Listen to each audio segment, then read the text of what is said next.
الحمد لله حمدا ندخل به في حصنه من شر الشيطان وأذاه ومداخله ووسواسه، وصلى الله وسلم على من حصن أمته بهديه وتذكيره وتنبيهه وتعليمه حتى تركها على المحجة البيضاء ليلها كنهارها. اللهم صل وسلم وبارك على سيدنا ومولانا محمد وعلى آل بيته وأصحابه وعلى تابعيهم والتابعين لهم بإحسان إلى يوم الدين.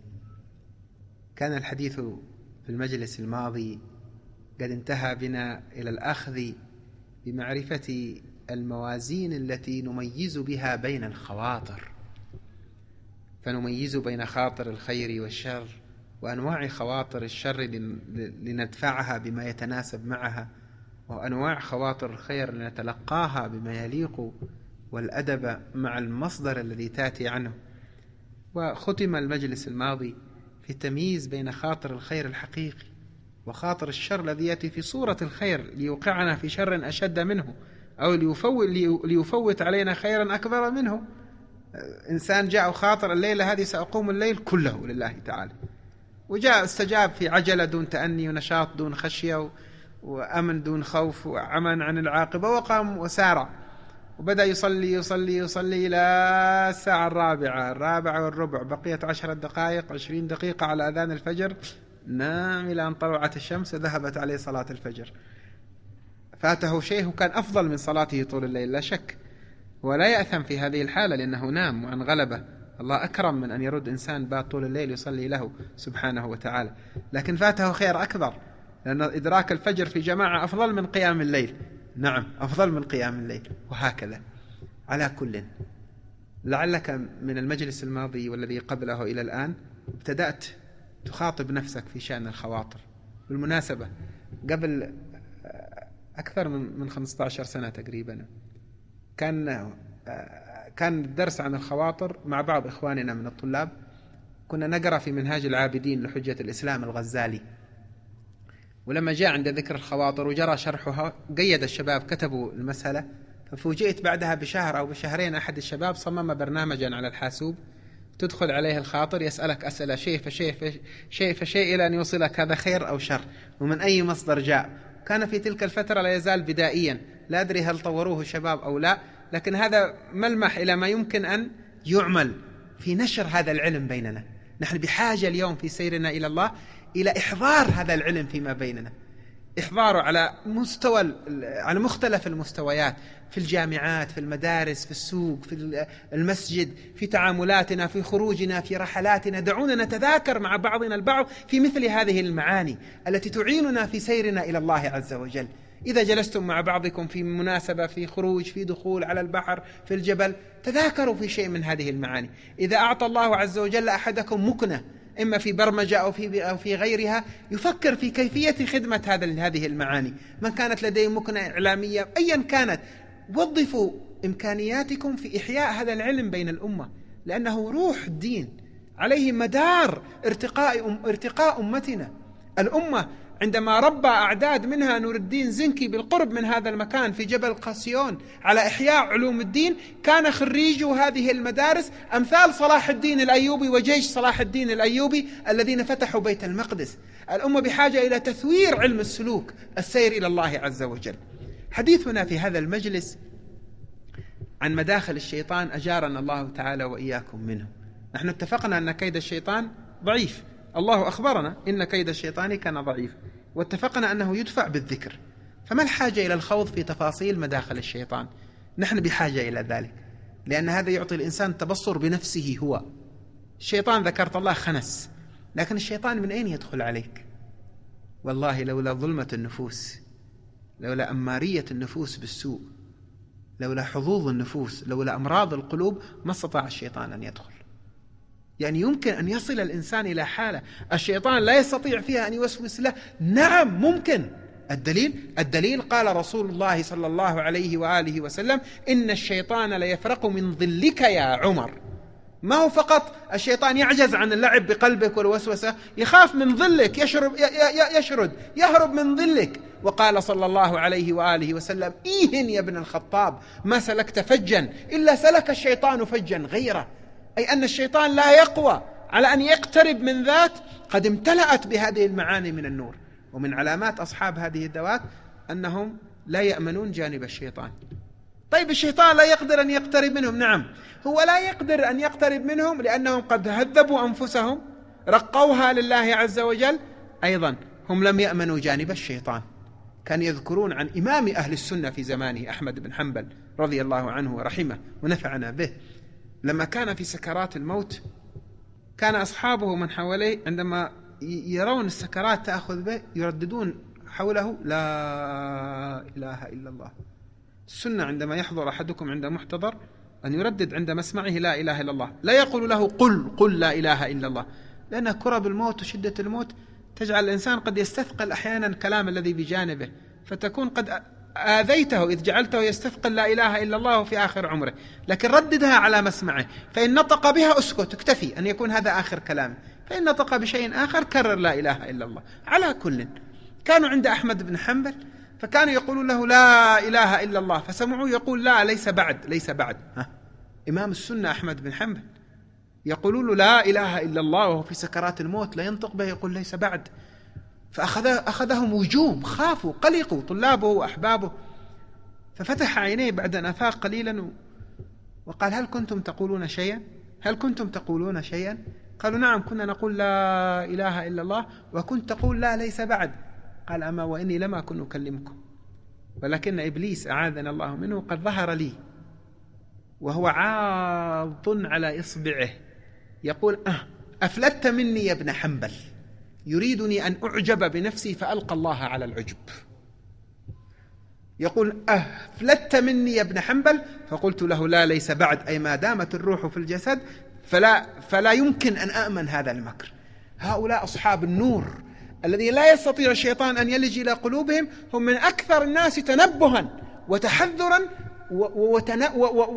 وحيطة انتباها من مداخل الشيطان. لهذا نحن بحاجة إلى معرفة مداخل الشيطان، أولا لنفقه كيف نستعيذ بالله منها إذا لاحت، ثانيا لنعرف أنفسنا. صدقوني، لا يقوى الشيطان على التأثير على إنسان إلا بقدر السوء الذي في نفسه هو، في نفس الإنسان، بقدر النقص الذي فيك الشيطان يستطيع أن يصل إليك.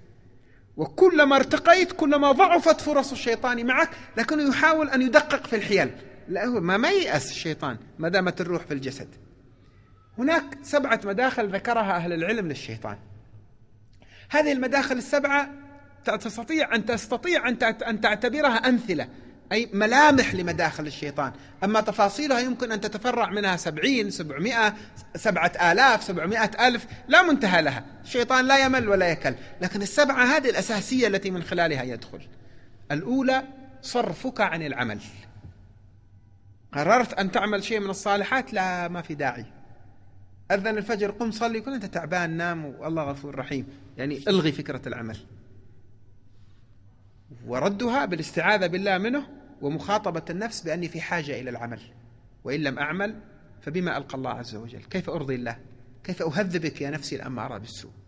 هذا جواب على من؟ على الشيطان؟ لا، الشيطان لا تحتاج إلى مناقشته. الشيطان أعوذ بالله من الشيطان الرجيم. لكن هذا جواب على النفس التي استقبلت وسوسة الشيطان. الوسوسة تكون لأين؟ في القلب، مؤثرة في النفس، فأنت تجيب على أثر الشيطان على نفسك. أنا بحاجة إلى العمل. فإذا قال الإنسان أنا بحاجة إلى العمل، ينصرف الشيطان، ينصرف عندما تذكر الله، سكت يرجع مرة أخرى، يقول لك: طيب اعمل العمل بس مش الآن، شوي قدام. يسمونه العلماء التسويف، بعد قليل، غدا، بعد غد. طيب بس الأجازة الآن بدأت، عندي عطلة، خلص العطلة وأرجع إن شاء الله أحافظ على الصلاة. الآن نتفسح وبعدين ما نبدأ ننتظم في الصلاة مع العطلة. ولا يقول لك الزكاة، طيب بس أخلص الصفقة الفلانية وابدأ أخرج الزكاة. أترك الربا، لا بس باقي لي لابد أصل لمعدل معين عشان أكون بمستوى معين في العمل وأدخل. التسويف، التأجيل، غدا بعد غد، غدا بعد غد. طيب لما بس أتزوج وبعدين إن شاء الله بستقيم بكون تمام. هذا التسويف هو المدخل الثاني من مداخل الشيطان. علاجه بالنسبة للشيطان الاستعاذة بالله، ما لنا معه إلا الاستعاذة بالله منه والذكر. يخنس لكن الجواب على هذا الشيء خلاص خاطر دخل في النفس. معالجة أثره في النفس في أمرين: الأمر الأول أن تتذكر الموت. هل الموت له موعد يستأذنك؟ في أي وقت يأتي. طيب افرض جاءك الموت قبل أن تتزوج، كيف تعمل مع الله؟ تقول يا رب أنا كنت أريد بعمل صالح بس لما أتزوج. جاءك الموت قبل أن تنال الصفقة ثم تترك الربا. جاءك الموت قبل انتهاء الأجازة الصيفية. تذكر الموت. الأمر الثاني تذكر أن لكل يوم عمله، فإذا أديت عمل هذا اليوم استقبلك اليوم الثاني وفيه عمل تحتاج أن تقوم به. فإذا أجلت سوفت إلى اليوم الثاني وعملت عمل اليوم في اليوم الثاني، عمل اليوم الثاني متى ستعمله؟ اتضحت. متى ستعمله؟ أي أن فرصة من فرص الارتقاء في ميادين القرب من الله قد فاتتك. كان بإمكانك هذا اليوم أن ترتقي إلى الله، لما أجلت فاتتك فرصة من فرص الارتقاء، غيرك سيسبقك فيها إلى الله عز وجل. هذا الرد على المدخل الثاني. طيب قلت أعوذ بالله من الشيطان الرجيم وذكرت الله خنس الشيطان، وقلت لنفسك الموت قادم، وإذا أجلت عمل اليوم إلى الغد فمتى أعمل عمل الغد؟ لا خلاص اعملي. قالت النفس حاضر سأعمل. يتركك الشيطان؟ ما يتركك، يأتيك مرة ثالثة، يأتيك من المدخل الثالث.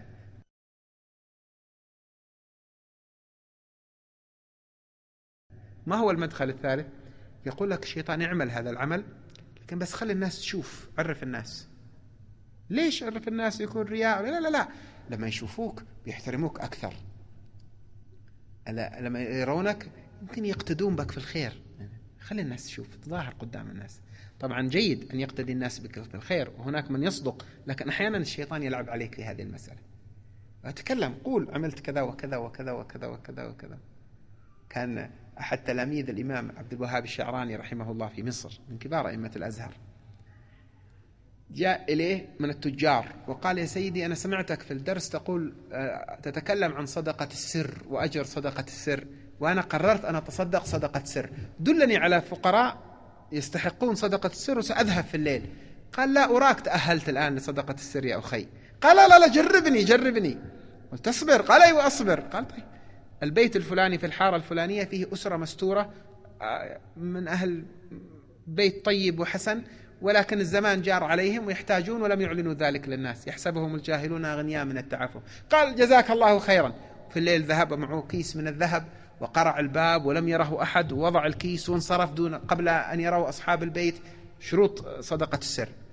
جاء في اليوم الثاني إلى مجلس سيدي عبد الوهاب الشعراني وجلس في المجلس وساكت ساكت ساكت، شيء في داخله يتحرك يريد يقول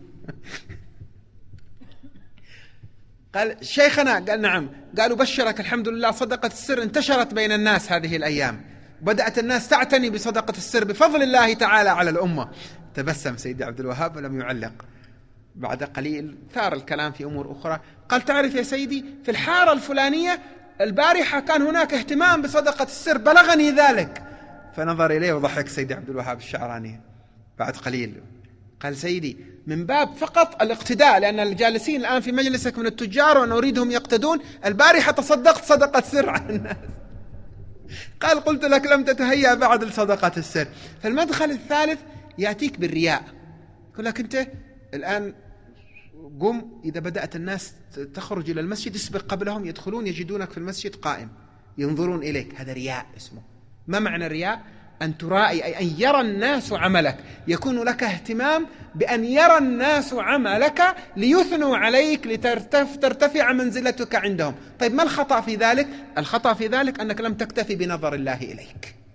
لو كان قلبك قد امتلأ بالله واكتفى بعلم الله لما بحث عن مكان عند الخلق، يأتي الشيطان بذلك.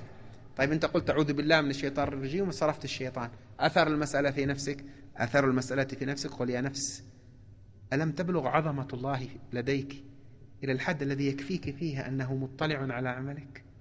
هذا يعالج هذا المرض، يحتاج إلى شغل. سيأتي الكلام عن تفاصيل الرياء بعد ذلك في المجالس القادمة إن شاء الله.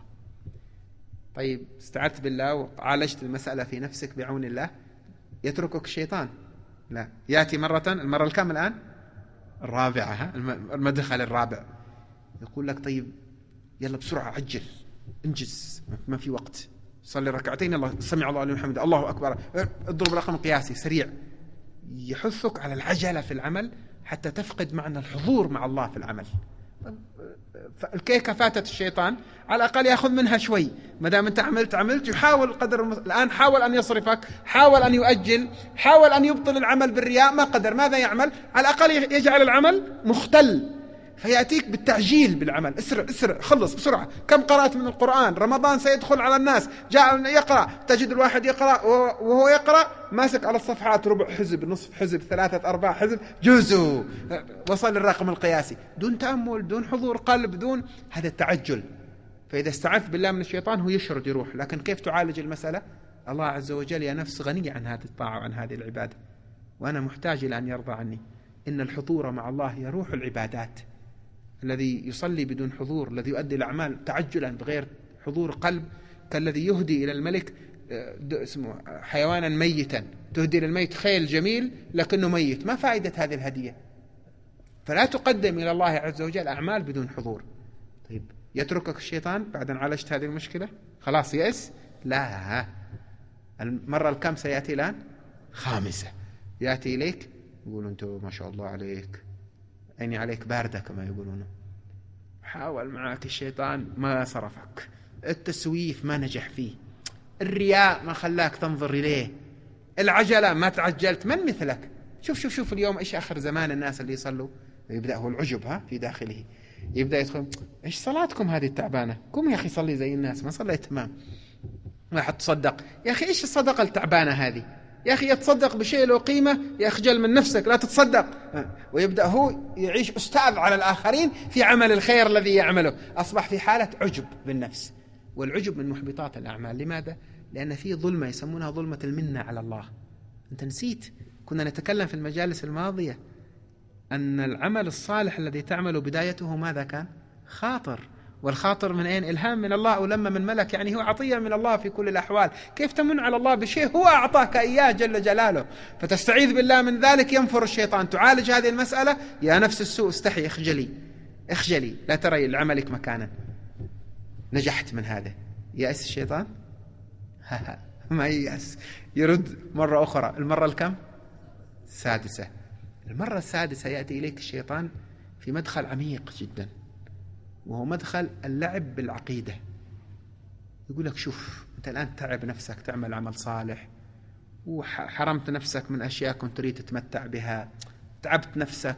طيب والخاتمة أنت ما تدري. صحيح الخاتمة نحن ما ندري. يا أخي لو كنت عند الله سعيد، سواء اجتهدت الآن أو تركت ستنجح، سيتوب الله عليك قبل الموت وتمشي تمام الأمور. ولو كنت عند الله شقي ما ينفعك. بلعام بن باعورة كان من كبار العلماء، إبليس كان سجد ملء الأرض سجدات، ما ستنفعك. حيلة خطيرة، هنا خبيث أجارنا الله وعاذنا الله وإياكم منه. ما جواب هذه؟ قال جواب هذه: أعوذ بالله من الشيطان الرجيم. ينفر الشيطان. علاج أثرها في قلبي، علاج أثرها في قلبي: يا قلب، الله عز وجل خلقك وكلفك بالعمل ولم يكلفك بالنتيجة والخاتمة. اعملوا فكل ميسر لما خلق له. وخلقك وأمرك تعمل. قضية كيف تأتي الخاتمة هذه عنده، أنت تعمل وتصدق معه وتلجأ إليه، وحاشا أن يخيب من التجأ إليه. الرد مقنع صحيح، لكن الشبهة كيف كانت؟ خبيثة. ما شاء يس ما هي يس. يرجع إليك المرة الكام؟ 7. 7 يرجع إليك بشيء يسمونه العلماء الدقائق. ما معنى الدقائق؟ كل الكلام اللي ذكرناه من الأولى إلى 6 كلام واضح، يبدأ يأتيك بالدق منها. ما معنى الدق؟ مثلا الرياء. في رياء مفضوح، يعني كما يقولون إخواننا المصريين بالمفتشر، يعني بالواضح بالظاهر عندهم. مثل إيش؟ قال واحد كان يصلي فلاحظ أن الناس تنظر إليه وهو يصلي في المسجد، حسن صلاته وجودها وتخشع وحاول أن يتقن، فأعجب به أحد الحاضرين وأخذ ينظر إليه، وهو كلما نظر إليه كلما تخشع أكثر. فلما انتهى من الركعتين وسلم جاء إليه هذا بأدب، قال: ادعو لي يا أخي، ما شاء الله يبدو عليك رجل صالح، صلاتك النافلة هذه فيها خشوع. قالوا: أيضا أنا صائم نفل اليوم ما شاء الله، الحمد لله بفضل الله. أيضا صائم نفل، يعني هذا رياء بالمفتوح أصبح. لكن هناك الدقائق. ما هي الدقائق؟ يأتي الشيطان بوجه آخر من الرياء، دقيق، يضحك على الإنسان فيه. يأتي يقول: أنت أخلص لله والله سيجعل الناس تشعر بعملك، أنت لا تعمل للناس، اعمل لله والله تعالى هو بيشعرهم بعملك. كم مرة حدثتك نفسك بذلك؟ حصل؟ وربما تعد ذلك من الرقي في الإخلاص. أنا أعمل لله مخلصا وهو سيجعل الناس يحترمون ويشعرون. طيب أنت تطلب الإخلاص لماذا؟ لمن تخلص؟ لله. فكيف الإخلاص الذي هو قمة المعاملة مع الله تحرفه إلى وسيلة لنيل رضوان الناس؟ أنا سأخلص معه وهو سيجعل الناس يعلمون ذلك، يقبلون علي، يحترمونني، يثنون علي. أنت تطلب بالإخلاص أن يجعل الناس يأتون إليك. غويطة هذه، عميقة. مثلها يأتيك الشيطان يقول وانت تصلي لا تلتفت إلى الناس، لا تلتفت إلى ثناء الناس، اخلص لله، خبي عملك، خلص مع الله تعالى. بعدين وانت خارج بعد ما صليت في جوف الليل ركعات، تخارج إلى المسجد، عند باب البيت مريت في مرآة، نظرت إلى وجهك ما شاء الله ظهر النور في الوجه ولا عاد ما ظهر في الوجه، وعند الخروج ما شاء الله وجهك منور، قل الحمد لله. نعم، تعرف صلاة الليل الله يكرمك إن شاء الله مباركة وفيها. دقيقة من الدقائق. مثلها في العجب، مثلها في التسويف. من دقائق التسويف التي يلعب بها الشيطان على الإنسان، يأتي يقول له، يرى أن يريد أن يعمل عملا صالحا، يريد أن يتصدق ب100,000 مثلا.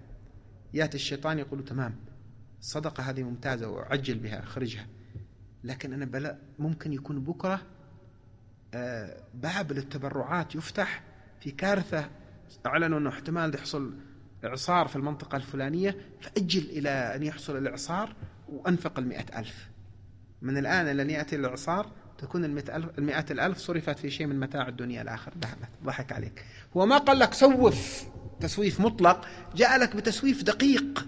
لهذا كان السلف الصالح إذا خطر في قلوبهم عمل شيء من الخير يبادرون إلى عمل الخير هذا.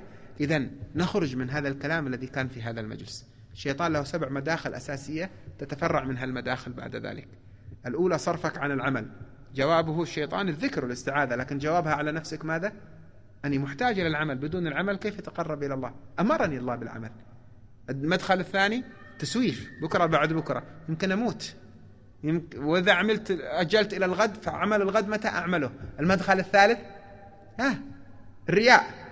المدخل الرابع، المدخل الثالث الرياء، نقول نظر الله أعظم من كل أحد من الخلق. المدخل الرابع العجلة، تعجل، بسرعة خلص انجز. نقول لا، الحق عز وجل يعني روح الأعمال والعبادات معه هي الحضور معه سبحانه وتعالى، وإن الله يحب إذا عمل أحدكم عملا أن يتقنه. المدخل الخامس العجب، ولا أنت من مثلك، لا تعجلت ولا رأيت ولا سوفت ولا تركت، نعوذ بالله، لولا توفيق الله عز وجل ما عملت. هو العمل من أصله فضل من الله ومنه. يدخل عليك المدخل السادس، ماذا يقول لك؟ خواطر في العقيدة، يقول لو كان كذا لكان كذا، نعوذ بالله، رديتها بردها. يدخل عليك في المدخل السابع، ماذا يفعل؟ مدخل الدقائق، وهي لعبة الشيطان الدقائق. أختم هذا المجلس بأمرين. الأمر الأول، لاحظتم في جميع مداخل الشيطان أن علاجها ماذا؟ ما القاسم المشترك؟ الذكر لله عز وجل والاستعاذة بالله. كم وردك يا مريد من الذكر في اليوم والليلة؟ وردك من قراءة القرآن. سيأتي الكلام عن آداب الذكر في مجلس إن شاء الله، لكن من الليلة هذه وردك من الذكر. اشتغل على ذكر الله عز وجل، سترى كيف أن الشيطان ينصرف عنك. قلب الذاكر لله لا يحوم حوله الشيطان. احرص على مسألة أخرى، دوام الوضوء. كلما أحدثت توضأ، فإن الوضوء سلاح المؤمن من الشيطان. توضأت، اركع ركعتين إن لم يكن في وقت نهي، خروجا من الخلاف. إن كان الوقت نهي مثل بعد العصر أو بعد الفجر إلى الإشراق، اذكر سبحان الله والحمد لله ولا إله إلا الله والله أكبر 4 مرات عوضا عن الركعتين. المهم حافظ على الوضوء. هذه المسألة الأولى، الذكر والوضوء سلاحك، والاستعاذة بالله من الشيطان. طيب، وسب الشيطان وشتمه ما ينفع، يضحك الشيطان. أنا بعض أخواننا بحسن نية لو ذهب إلى الحج عند الشاخص هذا الذي عند مرمى ده، يأخذ الجزمة وانت اللي خليتني أطلق مراتي ويضرب فيه. لا، الضرب الحقيقي تضرب الشيطان. أعوذ بالله من الشيطان الرجيم. وذكر ودوام وضوء، استمرار على الوضوء، والنوم على الطهارة، والاستيقاظ إلى الطهارة. النقطة الثانية، علمت من هذا الكلام أن عندك عدو يتربص بك، صحيح؟ وعندما تعلم أن هناك عدو يتربص بك ماذا تعمل؟ تستيقظ له. ما ترضى أن تعيش سبهللا. أنت مريد الله، تريد القرب منه سبحانه وتعالى جل في علاه. لا ترضى أن تمر عليك الأيام والليالي، ليس لمعاملتك مع الله قيمة في نفسك. إذن عش وأنت متنبه. اترك المعاذير التي تلعب بها نفسك عليك، تقول لك كذا أو كذا لا وأصل وكيف لا، الشيطان ضحك عليك، استعذ بالله وارجع إلى الله سبحانه وتعالى. إذن المريد يعيش حياة اليقظ وفي حرب، لكن ثبات على الصدق مع الله فترة، سترى كيف تتفتق الأنوار من قلبك، وستتحول مرارة هذه المجاهدة والمتاعب هذا إلى لذة. ملذات الدنيا كلها لو اجتمعت لا تساوي لحظة من هذه اللذة، لذة الأنس بالله، لذة المعرفة بالله، لذة القرب من الله عز وجل. قال أحدهم: لو يجد الملوك بعض ما نجده من لذة قيام الليل لجالدونا عليه ولو بحد السيف. تأمل، لماذا استحضر هنا الملوك عند ذكر اللذة؟ لأن الملوك بعد أن يجدوا الملك لا يبحثون عن شيء بعد أعلى من الملك إلا البحث عن الملذات. قال: لو يجد الملوك بعض ما نجده في الليل من لذة لجالدونا عليه ولو بحد السيف. فابحث عن هذا المعنى الذي يفوق اللذة التي يجدها الملوك. رزقنا الله تعالى وإياكم الصدق معه، وعاذنا وإياكم من الشيطان. اللهم اجعلنا من عبادك الذين قلت فيهم للشيطان: إن عبادي ليس لك عليهم سلطان. اللهم حققنا بهذه العبودية، ولا تجعل للشيطان علينا يدا، برحمتك يا أرحم الراحمين. صلى الله على سيدنا محمد وآله وصحبه وسلم، والحمد لله رب العالمين.